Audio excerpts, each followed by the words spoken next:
عليكم صباح الخير مساء الخير مرحبا. Aujourd'hui, اليوم سنتحدث عن le verbe au passé الفعل في الماضي. Ok, الفعل في الماضي. Alors, pour introduire une phrase, parler d'une phrase au passé, nous avons besoin de quelques indications, donc quelques mots qu'on met au début ou à la fin de la phrase. مثل en français, hier j'ai fait telle ou telle action. باللغة العربية نقول أمس. Donc hier أمس. أمس خرجت مع أبي. Donc je suis sortie avec mes parents مثلا, avec mon père. قبل أمس ou bien أول أمس.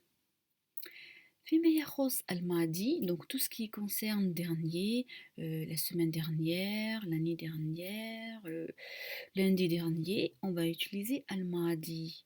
D'accord, donc الماضي pour le masculin et الماضية pour le féminin. Ça veut dire que quand on dit l'année dernière, ça نقول السنة الماضية. Ok, الأسبوع الماضي, ça veut dire la semaine dernière, virgule, et après on va faire notre phrase au passé. Donc voilà quelques, on peut dire aussi le mois dernier, jeudi dernier, donc je vous laisse ça comme un exercice. Ensuite, alors comment conjuguer كيف نصرف فعل في الماضي. Donc chaque pronom a sa terminaison, comme le français. Mais il faut savoir que le pronom que j'ai mis là, ça ne veut pas dire je, mais c'est juste à titre d'indication pour, voilà, pour qu'on ne se perd pas, pour ne pas se perdre. Donc ana, ça veut dire je suis ou bien moi, et non pas je.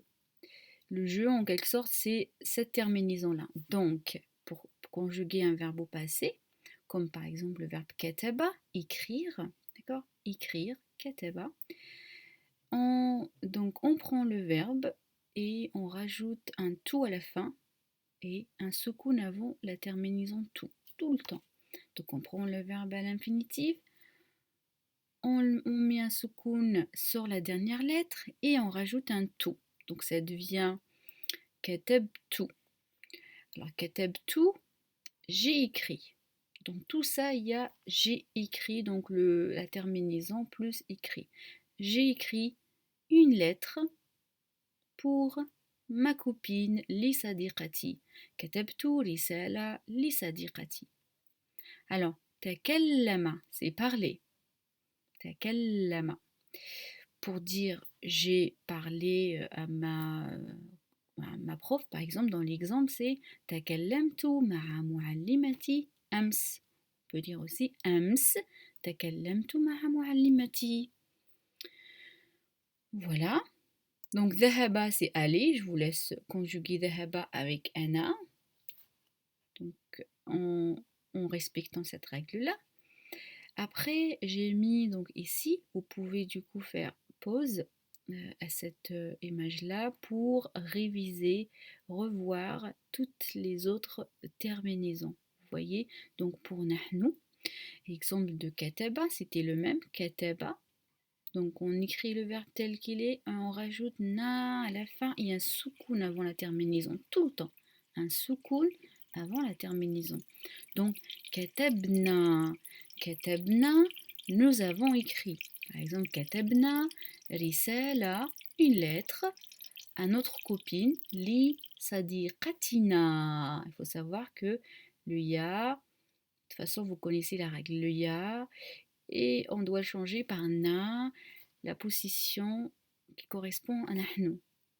Et c'est pareil du coup pour tous les autres, je vous ai mis donc la terminaison à chaque fois.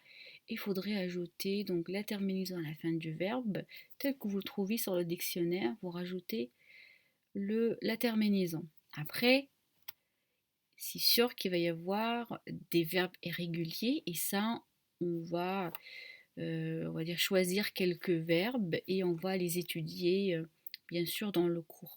D'accord, comme l'exemple, par exemple, les verbes malades, qu'on les appelle malades ou défectueux. Voilà pour aujourd'hui. Donc j'espère que c'est clair pour vous. De toute façon, on se verra au cours. Si vous avez des questions, n'hésitez pas à me les poser. مع السلامة. شكرا.